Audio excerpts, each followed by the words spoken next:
Bueno, hoy tenemos un tema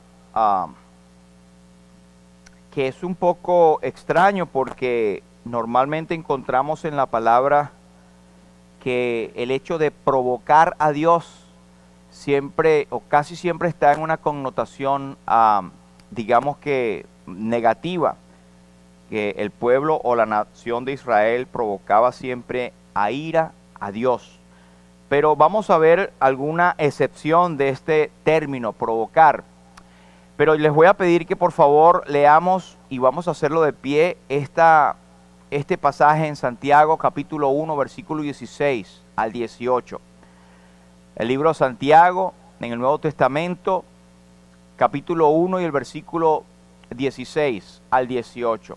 Si podemos ponernos de pie, podemos honrar la palabra de Dios. Dice así la palabra de Dios, y vamos a leerlos todos, por favor. Amados hermanos míos, no erréis. Toda buena dádiva y todo don perfecto desciende de lo alto del Padre de las luces, en el cual no hay mudanza ni sombra de variación. Él, de su voluntad, nos hizo nacer por la palabra de verdad para que seamos primicias de sus criaturas. Señor, bendiga su palabra. Podemos sentarnos.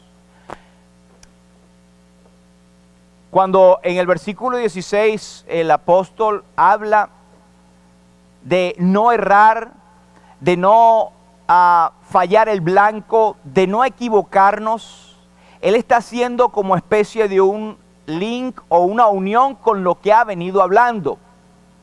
Antes de hablar este versículo maravilloso del versículo 17, cuando habla que Dios es el autor de todo lo bueno y de toda buena dádiva, pero él dice anteriormente, no erréis. Y es que el contexto es cuando el apóstol está contestando a aquellos que se atrevieron a decir que posiblemente habían sido tentados porque Dios le había tentado. Y a veces nosotros tenemos circunstancias que nos ocurren y llegamos a una conclusión racional que es una conclusión no bíblica. Bueno, como Dios domina todas las cosas, entonces lo que me pasó es culpa de Él porque todo está en su voluntad. Pero Dios nos ha dado la libre escogencia y el hombre tiene lo que merece. El hombre se mueve en un universo que Dios ha dado libertad. Como leímos el domingo, unos domingos atrás, en Hechos de los Apóstoles, cuando el apóstol hablaba a los atenienses, dice que Dios ha prefijado el límite de los tiempos, es verdad, pero ha puesto a que el hombre se mueva en ese límite de los tiempos y que le busque, porque no está lejos de cada uno de nosotros. Pero cuando usted es tentado, cuando a usted les pasan situaciones, no diga que es tentado de parte de Dios, dice los versículos anteriores. Entonces dice Santiago explicando, sino que cada uno es tentado cuando de su propia concupiscencia es atraído y seducido. Entonces el pecado siendo consumado da luz la muerte. No debemos de caer nunca en el error de achacar o de poner a Dios responsable de las cosas que nos pasan. Somos responsables de lo que nos pasa por nuestro actuar. Y le voy a decir algo muy rápido en cuanto al evangelio. Todo el mundo tiene la oportunidad de ser salvo, de tener a Cristo como Salvador, de oír el mensaje de salvación. Pero sabe que hay algunos que se pierden y es culpa de Dios. El que se pierde sencillamente porque toma su decisión de no aceptar a Cristo como Señor y Salvador y quiere vivir su vida. Muchos que son tocados en su corazón de decir, caramba, yo debo cambiar esta vida. No se preocupe en cambiar su vida, preocúpese en que sus pecados están en la presencia, enfrente de Dios, pero que han sido juzgados en la cruz. Y cuando usted le acepta, usted es salvo. Y el que no le acepta es condenado. Pero de ahí es que el apóstol entonces explica en el versículo 17, mire, Dios no tienta a nadie. Dios no da malas cosas. Porque toda buena dádiva y todo don perfecto desciende de lo alto. Ahora, cuando usted ve el versículo 17, el apóstol Santiago tiene en mente una comparación, unas figuras. ¿Y de qué está hablando cuando dice luces, mudanzas, sombras, variación. Muy posiblemente está hablando en Génesis, hablando de Dios como el Padre de la creación, el Padre de las luces, el Padre de las constelaciones, donde mora la luz. Pero Dios no solamente es el Padre de todo lo que hay, que está en las alturas, por eso dice que todo buena dádiva y todo don perfecto desciende de lo alto. Y dice que en el cual no hay mudanza ni sombra de variación. Y dicen los que estudian el original que el apóstol está haciendo allí como un juego de palabras cuando ocurre tal vez un eclipse. Por ejemplo, nosotros podemos tener un eclipse en la tierra y la hemos tenido muchas veces cuando se interpone la luna con el sol y hay variación, hay una sombra, hay algo que no se esperaba. Y tú en tu vida no tienes variaciones. En nuestra vida no tenemos sombras, no tenemos situaciones que nos asombramos y decimos, caramba, ¿por qué me pasa esto? Pero ¿sabe qué? Aún en esas situaciones de aparente circunstancia mala o no buena, Dios se está glorificando. Y Dios está actuando por medio de esas cosas que nos están ocurriendo, a pesar de que las vemos con un lente de que son malas. Y es que a través de la prueba, es necesario que nosotros seamos perfeccionados, dice el apóstol. Es necesario que a través de muchas tribulaciones entremos al reino de los cielos.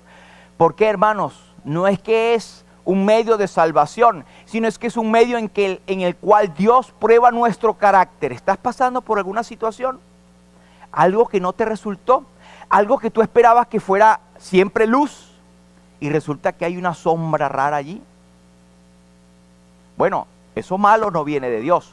Pero las circunstancias o el resultado que vas a obtener de allí va a ser para la gloria de Dios. Depende cómo lo veas tú. Por eso es que el Señor Jesucristo lo dijo, que en el mundo tendríamos aflicción. Está puesto, hermano, está allí. Pero en Él no hay mudanza ni sombra de variación. Es decir, Él permanece incólume, con su personalidad poderosa, potente, santa, sabia. El Señor Jesucristo, de Él se dice que Él es el mismo ayer, hoy y por los siglos.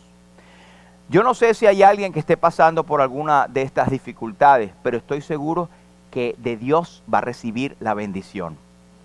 Y Él dice en el versículo 18, Él de su voluntad nos hizo nacer por la palabra de verdad. Es decir, nos ha dado la salvación. Nótese que no tenemos que ser bueno ni malo, ni hacer alguna cosa para atraer el favor de Dios. El versículo 18 dice, Él de su voluntad nos hizo nacer por la palabra de verdad, para que seamos primicias de sus criaturas. Es por eso que tenemos un privilegio tan grande. Y cuando nuestras hermanas estaban cantando este último himno, que somos suyos por la eternidad, hay que pararse a pensar esto. Es un gozo tremendo saber que somos salvos para siempre y no depende de nosotros, es por su voluntad. Amén. Hermano, medite, la palabra de Dios es la que trae gozo y alegría en mi corazón. Jeremías decía, Señor, fueron halladas tus palabras y tu palabra me fue por gozo y alegría de mi corazón. Es que el fruto del Espíritu es amor, es gozo y es paz. Es amor, paciencia, bondad, benignidad, templanza, mansedumbre. Es el fruto del Espíritu Santo. Por eso es que a veces uno se preocupa o se asombra de que no prestamos ni siquiera atención a lo que estamos cantando, porque lo que estamos cantando, como estos signos, son base bíblica. ¿Cuánto más la palabra de Dios? Ahora, yo hablé en el principio, esta pequeña introducción, de hablar de provocar a Dios. Provocando a Dios para ser bendecidos. Ya hemos visto que Santiago nos dice que Él hace las cosas de su voluntad. Pero si hay cosas que el ser humano, nosotros, debemos hacer. Por ejemplo, ¿qué fue lo que pasó cuando Pablo y Silas estaban encarcelados? Que hubo el terremoto, que se abrieron las puertas de todos los presos, etcétera. ¿Qué pasó con el carcelero? Él se convirtió porque él hizo una pregunta: ¿qué debo hacer, señores, para ser salvo? Hay algo, una responsabilidad humana, y esto algo no lo podemos entender. ¿Cómo es que Dios tiene la parte de que todo es soberano y no pasa nada sin que Él lo sepa o lo induzca? Pero también ha dado una responsabilidad humana de que si el hombre no quiere, no es salvo. Y yo no sé cómo decirlo, pero me atrevo a sugerir que si el hombre no quiere ser salvo, pues Dios no lo puede salvar. Porque es como que tú escogiste tu propio lugar. Como se dice de Judas. Judas no anduvo con el Señor, codo a codo, oyendo sus enseñanzas, viendo su físico, compartiendo su corazón, viendo el amor que él demostraba, viendo su poder.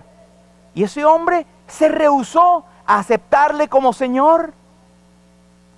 Y el Señor nunca le rechazó. Inclusive cuando vino para venderle y darle aquel beso de traición, el Señor todavía le dice, sabiendo por supuesto a qué venía, le dijo: ¿a qué vienes, camarada? ¿A qué vienes, amigo? ¿A qué vienes, compañero? Como dándole la última oportunidad. Pero dice la Biblia también que Judas se fue a su propio lugar, lo que él escogió, provocando a Dios para ser bendecido. ¿Será que nosotros podemos provocar la bendición de Dios? ¿Podemos nosotros hacer algo que a Dios le agrade, por lo cual Él pueda derramar sus bendiciones? Yo creo que sí, yo creo que sí. Pero esa expresión provocar a Dios, vamos a ver más en detalle. ¿Qué significa provocar? Provocar es incitar, es inducir, estimular a alguien para que ejecute algo o haga que una cosa produzca otra. Eso es inducir, eso es estimular, eso es mover. Ahora, esta palabra provocar está cerca de 55 veces en el Antiguo Testamento, y dice W. Vine, este erudito del griego y del hebreo, que el 80% de las veces que aparece la palabra provocar con relación a Dios es en sentido negativo. Y tenemos un ejemplo. Allí Isaías 1 y 4, el Espíritu Santo toma a Isaías y le da ese mensaje al pueblo de Israel y dijo: oh gente pecadora, pueblo cargado de maldad, generación de malignos, hijos depravados. ¿Por qué? Porque dejaron a Jehová y provocaron a ira al Santo de Israel. Se volvieron atrás. Ahora, hay acciones que el ser humano hace que provocan la ira de Dios. Miren, naciones enteras, usted ve que están dedicadas o de alguna manera tienen la suerte que no tienen otros, por decirlo de una manera elegante. Pero usted revisa la historia o el día a día de esos países y están inclinados o a la idolatría, o a la hechicería, o a la droga, o a la prostitución. Y mientras más bajo caigan en ese mundo esos países, más pobres son. Y usted dirá: ¿será que están malditos? Bueno, han logrado o han hecho su propio camino, porque se apartan de Jehová. Pero no quiero que confundamos todos estos textos que tienen que ver con Israel en el Antiguo Testamento, en la antigua dispensación. Sin embargo, hay un sentido en el cual aplicamos provocar a ira. Y Isaías, ya 700 años antes de Cristo, por ahí paralelo a Jeremías y paralelo al rey Josías y todas estas historias que el hermano Pedro Jones nos estuvo paseando de la mano por toda la historia de Israel, o una parte de la historia de Israel, estaba más o menos contemporáneo.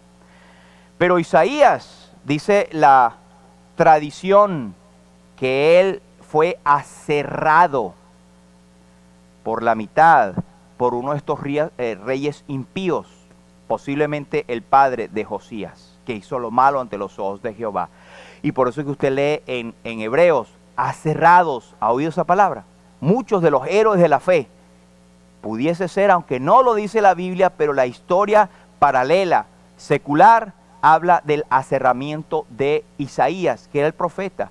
Es como los periodistas hoy en día, en un sentido, que dicen la noticia y llegan y pum, y lo matan. Están matando al mensajero. Pero el mensaje estaba allí.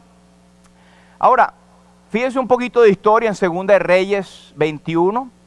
Esto lo leyó el pastor Pedro Jones cuando en el versículo 6, hablando de este rey Manasés, y pasó a su hijo por fuego, y se dio a observar los tiempos, y fue agorero, e instituyó encantadores y adivinos, multiplicando así el hacer lo malo ante los ojos de Jehová, para provocarlo a ira.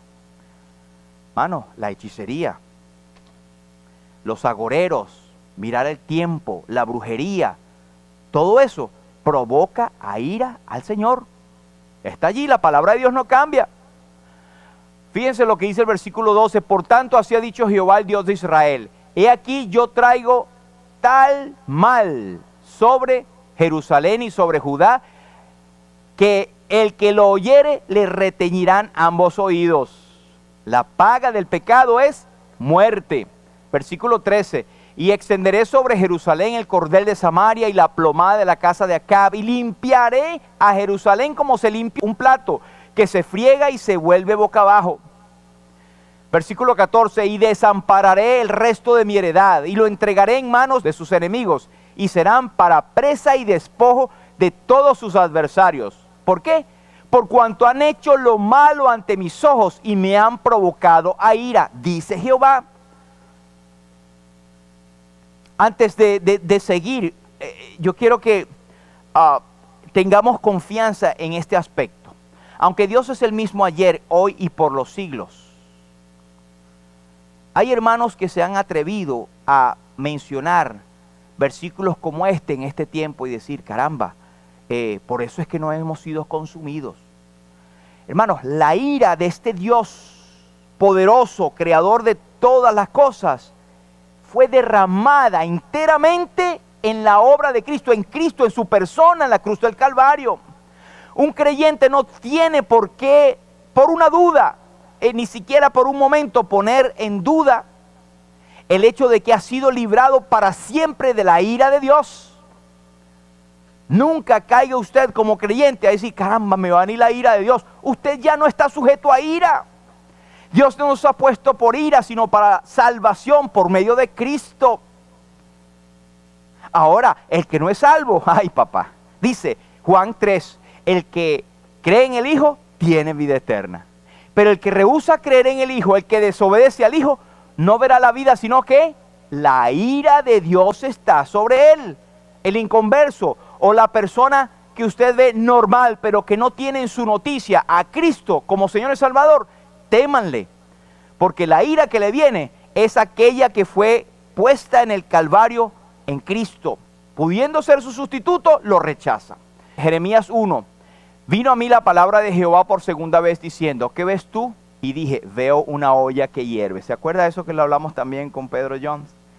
Porque es que resulta que mucho de la ira que Dios demuestra en este mundo, porque el pecado va avanzando, usted ve cómo la olla hierve en muchas partes.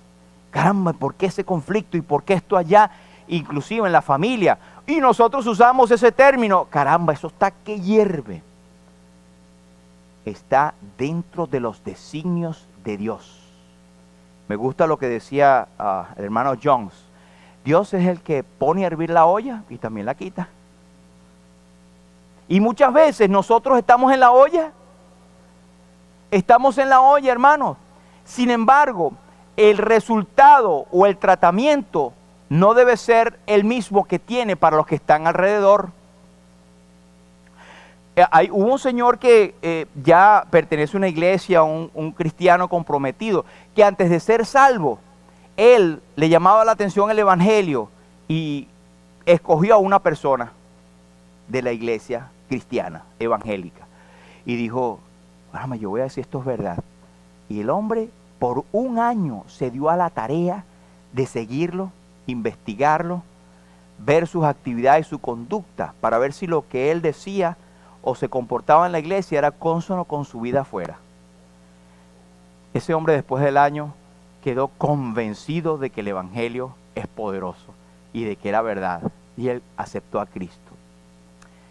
Y la pregunta que viene después, ¿qué si me hubiesen escogido a mí?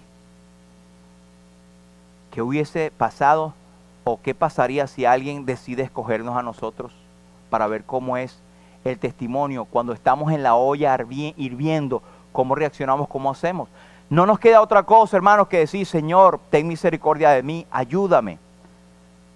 Cuando tú te creas fuerte, es que deberías ser y creerte lo más débil posible, porque es allí donde el Señor se perfecciona, no en la fuerza, sino en tu debilidad.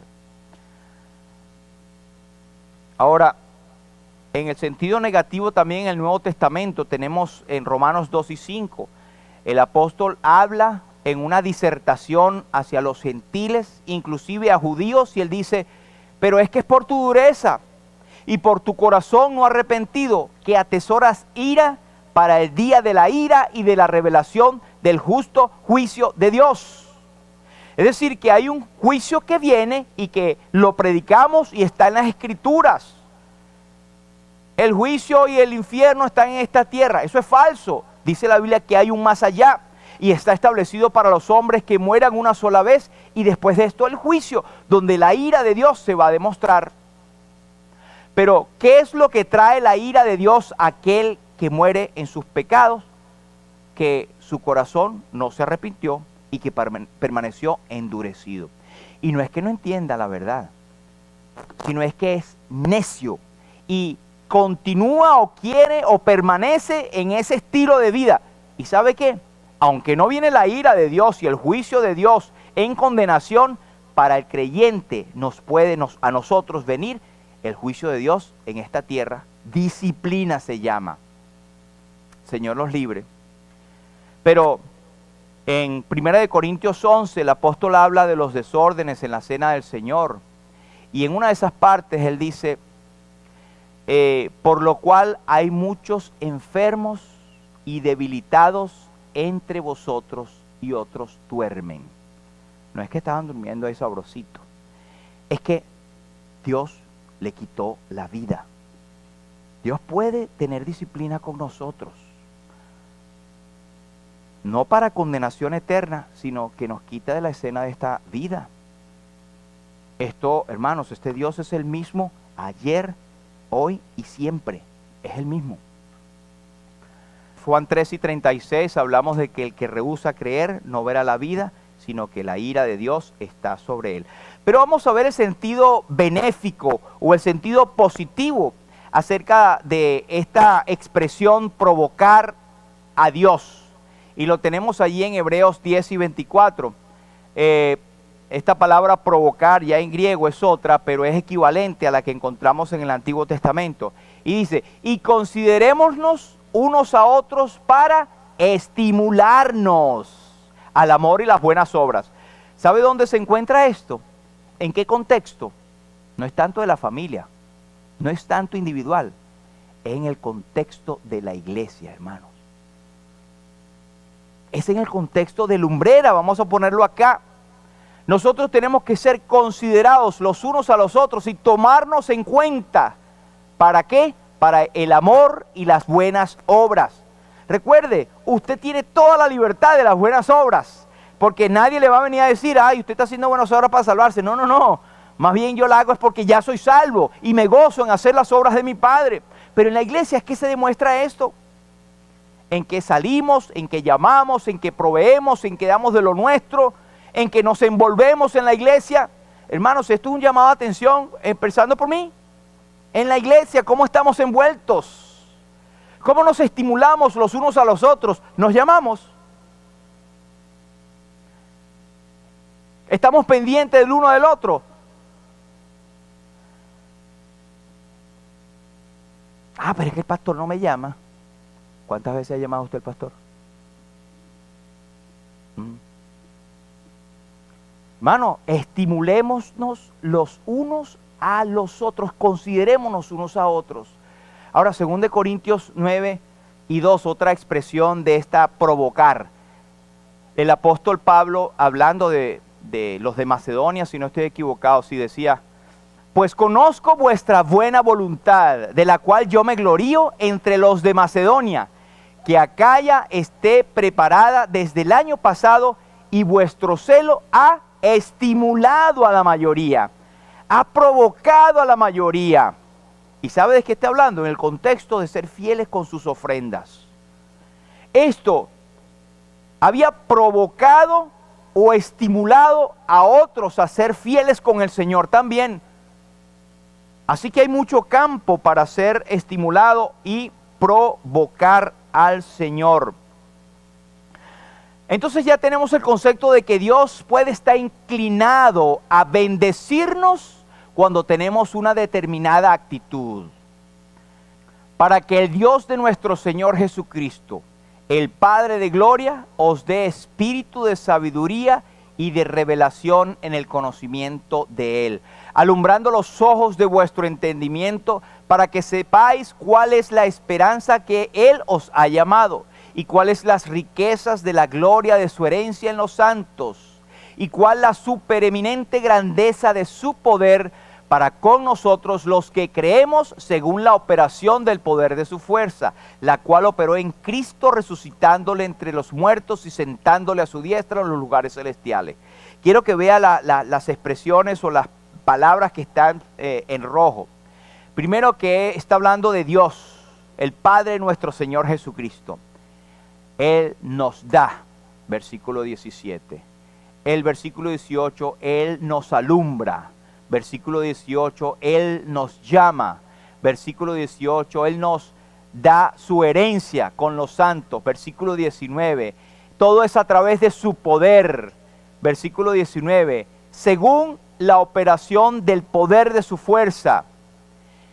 El versículo 19 y el versículo 20 dice: en Cristo a los que creemos. El requisito para inclinar el corazón de Dios a estas maravillas de bendiciones que hemos leído allí es por creer. Es por saber que Dios es galardonador de los que le buscamos. Ahora, es poderoso como llama la atención, hermanos, y por eso no nos cansemos de siempre presentar en el mensaje la muerte y resurrección de Cristo. Este beneficio que Dios nos da está basado en su muerte y su resurrección, la cual operó en Cristo resucitándole de los muertos. Ahora voy a presentarles dos ejemplos o dos casos, aparte de los que ya hemos insinuado, en los cuales Dios está inclinado o podemos provocarle a cierta bendición. Vamos a ver. El número uno, podemos provocar a Dios por medio del Peniel. Bueno, los que leen el Génesis saben a qué me refiero. ¿Qué quiere decir Peniel? ¿Se recuerdan? Si usted ve en Génesis 32, ¿cómo? Peniel. Y él llamó el nombre de ese lugar Peniel porque dijo: he visto a Dios cara a cara y peleé con él. Lugar de encuentro, otros dicen que es el rostro de Dios. Entonces, ¿cómo podemos unir esto? Vamos a leer estos versículos, desde el versículo 24. Dice así: así se quedó Jacob solo y luchó con él un varón hasta que rayaba el alba. Y cuando el varón vio que no podía con él, tocó en el sitio del encaje de su muslo y se descoyuntó el muslo de Jacob mientras con él luchaba. Y dijo: déjame, porque raya el alba. Y Jacob le respondió: no te dejaré si no me bendices. Y el varón le dijo: ¿cuál es tu nombre? Y él respondió: Jacob. El varón le dijo: no se dirá más tu nombre Jacob, sino Israel, porque has luchado con Dios y con los hombres y has vencido. Entonces Jacob le preguntó y dijo: declárame ahora tu nombre. Y el varón respondió: ¿por qué me preguntas mi nombre? Y lo bendijo allí. Y llamó Jacob el nombre de aquel lugar Peniel, porque dijo: vi a Dios cara a cara y fue librada mi alma. Fíjense qué interesante lo que estamos tratando de proponer. Es que Dios puede inclinarse a bendecirte cuando tú tienes un peniel con Él. ¿Qué quiere decir el peniel? Bueno, podemos poner muchas aplicaciones, pero fíjense que cuando Él luchó, Él hizo varias cosas. Él se encuentra con el Señor, ¿verdad? Él rehúsa dejar la lucha, es decir, fue insistente, número 2. Número 3, se le pregunta su nombre, es decir, ¿quién eres tú y qué estás haciendo? ¿Cuál fue la respuesta de su nombre? Jacob, ¿verdad? Qué bonito suena Jacob. Pero ¿sabe lo que significa Jacob? Suplantador, tramposo, engañador. En otras palabras, un pecador perdido. Fíjense la secuencia que estamos llevando. Un peniel con Dios es que nos reconozcamos delante de Él tal como somos. Versículo 28. En ese peniel hay una transformación. No es que se quedó allí. Una transformación tal que Jacob fue cambiado de nombre. Ya no era el suplantador, el engañador, el tramposo. Ahora el que pelea y vence, o el príncipe del Señor, o el que lucha y tiene la victoria. ¿Cómo nos llamamos nosotros? Y a los discípulos se les llamó por primera vez cristianos en Antioquía, aunque fue por forma de burla, pero nuestro nombre cambió. Antes éramos perdidos, hijos de las tinieblas, ahora somos hijos de Dios, seguidores de la luz. Antes estábamos perdidos, ahora estamos salvados. Antes no éramos hijos, ahora somos hijos. Antes estábamos bajo el príncipe de la potestad del aire, el espíritu que ahora opera en los hijos de desobediencia. Ahora somos hijos del Señor. Ahora tenemos vida y vida en abundante cuando antes estábamos muertos. ¿Qué más nombre podemos decir que tenemos, hermanos? Hemos sido cambiado nuestro nombre, el Peniel. Ahora, el versículo 29 dice, entonces Jacob le preguntó y dijo, declárame ahora tu nombre. Hay cosas extrañas que no comprendemos, pero ¿quién era este ángel? Dice que era el ángel del Señor y después dice que peleó con Dios. Es decir, que este ángel era o tenía características divinas, era el mismo Dios. Algunos piensan que son de las llamadas teofanías. Teofanías son apariciones tempranas de el Hijo, o sea, la preencarnación de Cristo, porque es Dios. Y tal vez como Jacob le estaba preguntando, mira, dime tu nombre. Todavía no era madura la tierra para saber que era Jesús el que venía.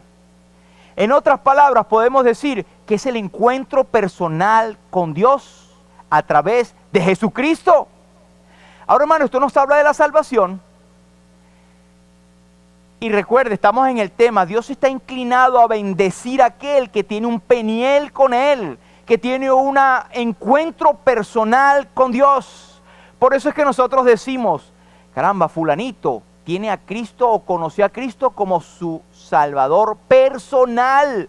¿Y quién nos dice que al ser salvo nosotros no tenemos luchas? Ya hace no sé cuánto, cerca de 40 años que yo fui salvo para la gloria del Señor, pero todavía me acuerdo, eso fue una lucha tremenda siendo yo muchachito.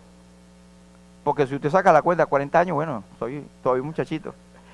El asunto está en que yo tuve una lucha constante por varias semanas de que yo quería ser salvo, pero no entendía y tenía miedo y qué van a decir aquellos y los otros. Y tuve mi proceso. Ustedes, cada uno de ustedes puede tener una experiencia igual, lo que le ha costado en un sentido el llegar a ser salvo, porque tuvieron que ser valientes y el reino de los cielos se hace fuerte y lo arrebatan solos los valientes. Hermanos, el peniel con Dios es el que primeramente tiene el hombre que no conoce a Cristo con Dios y tiene la bendición. Ah, pero aquel hombre quedó marcado. le tocó el muslo y se le descoyuntó. Quedamos marcados, hermanos. Yo quedé marcado el 14 de octubre del año 1977, día viernes a las 9 de la mañana. Quedé marcado para siempre y marcado para la gloria de Dios. Soy salvo. Pero hay otros que han quedado marcados y han sido salvos en circunstancias trágicas, en un accidente, y algunos que han quedado inclusive discapacitados, pero han sido marcados, en ese momento han sido salvos. Es que es un acontecimiento tremendo. Tú puedes inclinar a Dios a tu bendición por medio de un peniel personal. Ahora, no creamos nada más que la salvación. Siempre decimos acá que la cruz de Cristo y la predicación del Evangelio no es para el inconverso nada más, es para el creyente, es para nosotros. ¿Cómo estamos diariamente con el Señor? ¿Cómo es nuestra vida? ¿Cuántas cosas no hay en nuestro corazón como creyente que nos hemos ensuciado del camino? Y que a veces alguien puede decir que, caramba, es un creyente, pero me engañó, o tuvo esta reacción, o tuvo lo otro. Estamos en la carne, no es para justificar, pero debemos tener encuentros personales con Dios en nuestro peniel, porque Dios no nos puede utilizar adecuadamente. Si somos vasos, sabemos que somos vasos de barro, pero tenemos que ser vasos limpios, porque Dios no nos va a usar mientras tengamos cosas allí que no hemos confesado, que no hemos sacado, que no hemos luchado con el Señor y que no hemos pedido: Señor, cambia mi nombre. Quiero tener un peniel contigo, Señor. Así que quedamos claros medianamente, con la expresión o lo que quiero yo hacer notar. Un peniel con Dios nos hace falta a nosotros. Nos hace falta, hermano. Agarre esa escritura después y sáquele más. Necesitamos peniel. A veces nos damos cuenta de que se nos ha acrecentado el ego. Pensamos que somos invencibles, o que tenemos inmunidad, o que somos más que los demás, o que estamos bien, y alguien viene y nos señala, o el Espíritu Santo nos da convicción.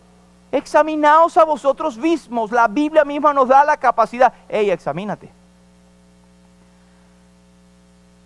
Primero Pedro nos da una clave. Humillaos pues bajo la poderosa mano de Dios, para que Él os exalte cuando fuere tiempo. Ingredientes para tener un peniel: humillarse ante la presencia de Dios. Y la segunda clave es confesar nuestros pecados.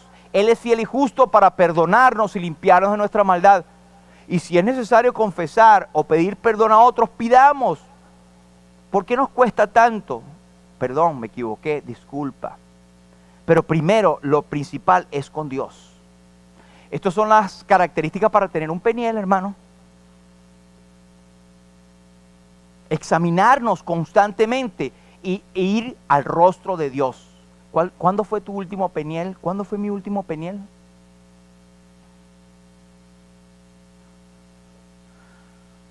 Ahora, y el segundo punto, y este es el último, es que Dios está inclinado a bendecirnos por la obediencia. Mire este caso de Moisés en Éxodo capítulo 40. Y si usted ve Éxodo del 17, 37, 40, solamente en esta sección 20 veces,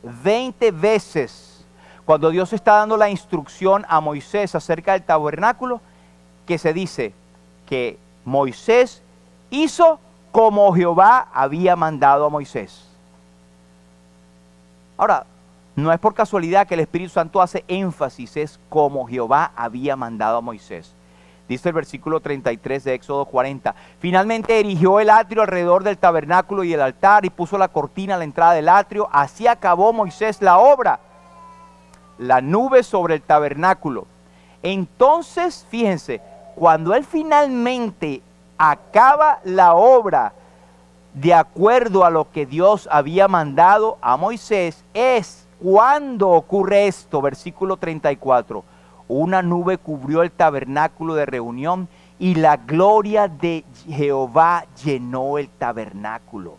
Y no podía Moisés entrar en el tabernáculo de reunión porque la nube estaba sobre él y la gloria de Jehová lo llenaba. ¡Wow! Nos imaginamos ese espectáculo tan tremendo. Cuando Moisés hizo todas las cosas cuidando con lujo de detalle lo que Dios había mandado, eso se llama obediencia. Fue cuando la nube de Dios bajó y cubrió el tabernáculo. Ahora, la nube cubrió el tabernáculo y llenó su gloria. Hay palabras allí en Hebreos que son muy interesantes, pero quiero referirme de la gloria de Jehová. Cuando está la gloria, donde está la gloria de Jehová está su presencia. Primero Pedro nos dice que nosotros hemos sido salvos para obedecer. Dice, somos elegidos según la presencia de Dios Padre en santificación del Espíritu para obedecer y ser rociados. Primero Pedro 1:14 nos dice, como hijos obedientes. ¿Usted ha oído esta expresión? El Shekinah o Shekinah. Eso se oye mucho entre algunos círculos evangélicos. Caramba, vamos a orar, vamos a hacer ayuno para que la Shekinah de Jehová llene el local en esta tarde o esta noche. Y honestamente yo no estoy de acuerdo con eso, hermano. Porque primero la palabra Shekinah o Shekinah, usted se va a quedar para atrás. Esa no aparece en la Biblia. No aparece en la Biblia. Ahora, sí es cierto que los judíos en la historia secular y en sus escritos rabínicos tienen esa palabra, Shekinah. ¿Pero qué quiere decir? Es la presencia de Dios. Aunque no está en la Biblia, tiene un basamento bíblico. Pero lo que yo no estoy de acuerdo es estar orando porque baje la presencia de Dios como bajó cuando Moisés. Ahí es donde está el punto, hermano. Ahora, hay una palabra que sí es bíblica, que es Mishkan, que es la morada o su presencia o su gloria. Cuando Dios hizo tabernáculo con su gente. Su presencia en gloria, hermano. ¿Cuál es la gloria de Dios? Primero de Juan 1:14 dice, y aquel verbo fue hecho carne, y vimos su gloria, gloria como del unigénito del Padre, lleno de gracia y de verdad. Y Hebreos nos dice, Cristo Jesús, el cual siendo el resplandor de su gloria y la imagen misma de su sustancia. La gloria del Señor está aquí, hermanos. Tú no tienes que hacer una cosa del otro mundo para que baje la gloria del Señor. Jesús es la gloria de Dios porque Él es Dios. Ahora, en Mateo 18:20, fíjense, tú estás provocando la gloria de Dios que brilla aún más cuando nos congregamos. Mateo 18:20, donde están 2 o 3 congregados en mi nombre, allí estoy yo. Allí está la gloria de Dios en medio de nosotros. Hermanos, te sorprenderá saber que aquí en este lugar está la gloria del Señor. Ahora que no ves platillos y ves humo y tal, ¿quién dijo que eso era así? La nube estaba sobre el tabernáculo, eran formas como Dios se revelaba. Pero en el pasado, Dios, habiendo hablado de muchas maneras, por los padres, por los profetas, pero en estos postreros tiempos nos ha hablado por el Hijo, a quien constituyó heredero de todas las cosas y por quien asimismo hizo el universo. La gloria de Dios es Cristo en nosotros. Cuando nosotros incitamos o provocamos a Dios, cuando leemos su palabra, hermanos, el Señor Jesucristo hablando dijo, respondió Jesús y le dijo, el que me ama, mi palabra guardará, y mi Padre le amará, y vendremos a él y haremos morada, haremos presencia en él. Hermanos, si nosotros guardamos su palabra, primero porque la hemos creído, la hemos oído, la fe viene por el oír y el oír por la palabra de Dios, la tenemos en nuestros corazones, y la gloria del Señor está en nosotros. Cuando somos buenos mayordomos de Dios, habíamos leído ya en 2 de Corintios capítulo 8, versículo 19, el apóstol dice que como compañero en nuestra peregrinación para llevar este donativo que es administrado por nosotros para gloria del Señor mismo y para demostrar vuestra buena voluntad. ¿Sabe usted, hermano, que cuando usted y yo traemos nuestras ofrendas al Señor, o cuando damos de nuestros recursos, o cuando damos de nuestro tiempo a las cosas del Señor, estamos provocando la gloria del Señor? ¿Sabía eso? Fíjese qué importante es esto. 4, cuando buscamos su rostro en cada momento. 2 Corintios 3:18 dice, por tanto nosotros mismos, mirando cara a cara descubierta como un espejo la gloria del Señor. ¿Cómo miramos la gloria del Señor? En un espejo. La palabra de Dios dice que es como un espejo. Pero no seamos como el hombre que ve en un espejo y luego va y se olvida cómo era. Es la palabra de Dios que nos dice cómo somos. Entonces nosotros provocamos la gloria del Señor cuando estamos cerca de su palabra. Y no es el último, pero usted recuerda aquel pasaje cuando a Lázaro había muerto y Marta estaba desconsolada y le dijo, Señor, llegaste tarde, ni vayamos porque ya 4 días, ya eso hiede ya porque es de 4 días. El Señor le dijo, Marta, ¿no te he dicho que sí? ¿Crees? ¿Qué va a pasar? Verás la gloria de Dios, hermano. A veces no vemos la gloria de Dios manifestada en nuestras vidas porque no creemos.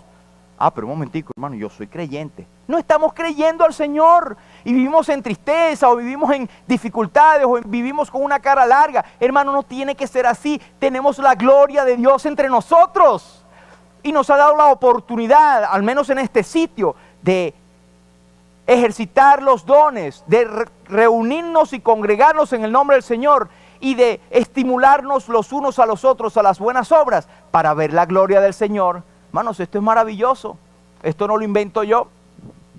Hay uno que canta, creo que hay 2 autores allí que yo coloqué, pero él habla, si me llenas de ti, tu majestad es sin igual.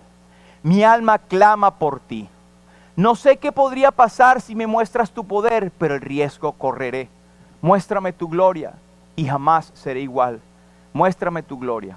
Contemplar la hermosura de tu santidad. Te anhelo mirar.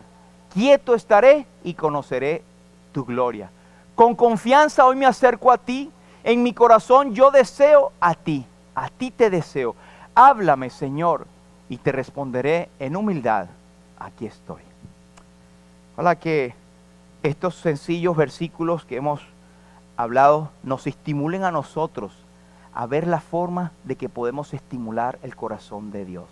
Él ya es todo, ya Él nos dio todo. El que no escatimó ni a su propio Hijo, sino que lo entregó por todos nosotros, ¿cómo no nos dará también con Él todas las cosas?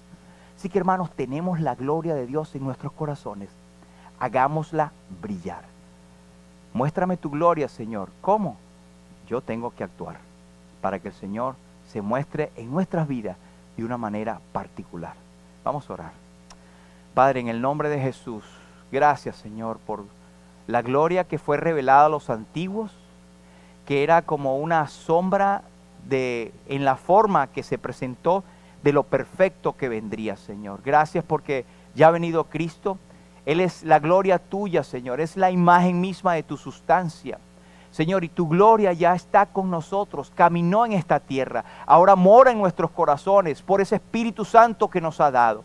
Gracias, Señor, por tu gloria. Queremos que tú nos ayudes, Señor. Somos infieles, somos débiles. Padre, ayúdanos a ser obedientes a ti, Señor. Ayúdanos a tener claro, Padre, que hay una responsabilidad nuestra. Si bien no estamos sujetos a ira, nunca más, porque Cristo llevó la ira que a nosotros tocaba en el Calvario. La ira ya no temo yo. Pero, Señor, si hay cosas que debo hacer y debo cuidar mi testimonio y debo limpiarme para que tú me utilices como un vaso de barro, pero útil para tu gloria. Señor, ayúdanos. Pedimos tu bendición, Señor. Impáctanos con tu palabra y que salgamos de aquí diciendo, Señor, quiero más de tu gloria. En el nombre de Jesús. Amén. Amén.